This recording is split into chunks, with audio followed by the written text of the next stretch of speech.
Hello বন্ধুরা, football মানেই আবেগ, আর সেই আবেগের নাম যদি হয় ব্রাজিল, তাহলে পুরো দুনিয়ার চোখ আপনা আপনি সেদিকেই ঘুরে যায়। কারণ ব্রাজিল শুধু একটা দল নয়, এটা একটা অনুভূতি, একটা ইতিহাস, একটা স্বপ্ন। আর ঠিক এমন এক সময় যখন 2026 বিশ্বকাপের কাউন্টডাউন শুরু হয়ে গেছে, তখনই সামনে আসছে ব্রাজিলের জন্য দুটি হাই ভোল্টেজ ফ্রেন্ডলি ম্যাচ। একদিকে বর্তমান বিশ্ব চ্যাম্পিয়ন ফ্রান্স, আরেকদিকে ইউরোপের কৌশলী ও শৃঙ্খলাবদ্ধ শক্তি ক্রোয়েশিয়া। দুই প্রতিপক্ষ দুই রকম চ্যালেঞ্জ, কিন্তু লক্ষ্য একটাই, বিশ্বকাপের আগে নিজেদের প্রস্তুতিকে নিখুঁত পর্যায়ে নিয়ে যাওয়া। প্রথম ম্যাচেই ব্রাজিলের সামনে সবচেয়ে বড় পরীক্ষা, কারণ প্রতিপক্ষ ফ্রান্স মানেই গতি, শক্তি আর অভিজ্ঞতার এক ভয়ঙ্কর মিশ্রণ। কিলিয়ান এমবাপে, অন্তোয়ান গ্রিয়েজম্যানদের মতো তারকারা জানেন বড় ম্যাচে কিভাবে ব্রাজিলকে চাপে ফেলতে হয়, কিভাবে সাম্বা ফুটবলের ছন্দ ভেঙে দিতে হয়। এই ম্যাচেই আসলে কার্লো আনচেলত্তির ব্রাজিলের আসল পরীক্ষা। ডিফেন্স আর মিডফিল্ডের ট্রানজিশনে দল কতটা সংগঠিত, কতটা পরিণত।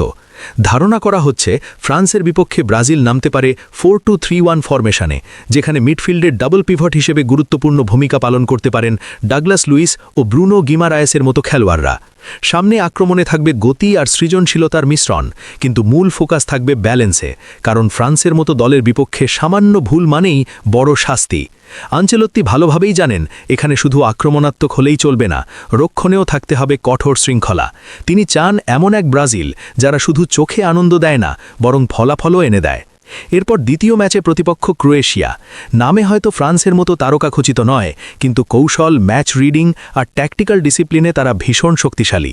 লুকা মদ্রিচের নেতৃত্বে এই দলটা জানে কিভাবে ম্যাচের টেম্পো নিজেদের নিয়ন্ত্রণে নিতে হয়, কিভাবে প্রতিপক্ষকে ধীরে ধীরে ক্লান্ত করে ফেলতে হয়।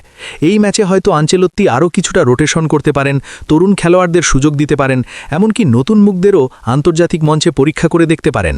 ফরমেশন হিসেবে এখানে দেখা যেতে পারে 4-3-3 কিংবা 4-1-4-1, যেখানে মিডফিল্ড হবে পুরো দলের প্রাণ ভমরা।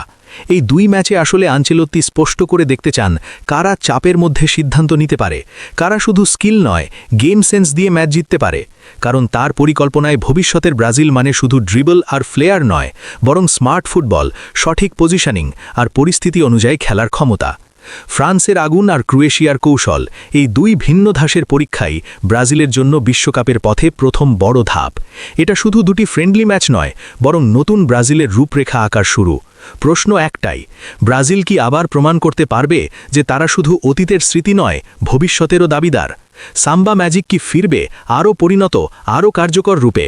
সব চোখ এখন সেই মহাযুদ্ধের দিকেই। আপনারা কি মনে করেন, ফ্রান্স ও ক্রোয়েশিয়ার বিপক্ষে কোন ফরমেশনটা ব্রাজিলের জন্য সবচেয়ে কার্যকর হবে? কমেন্ট করে জানাতে ভুলবেন না আপনার মতামত।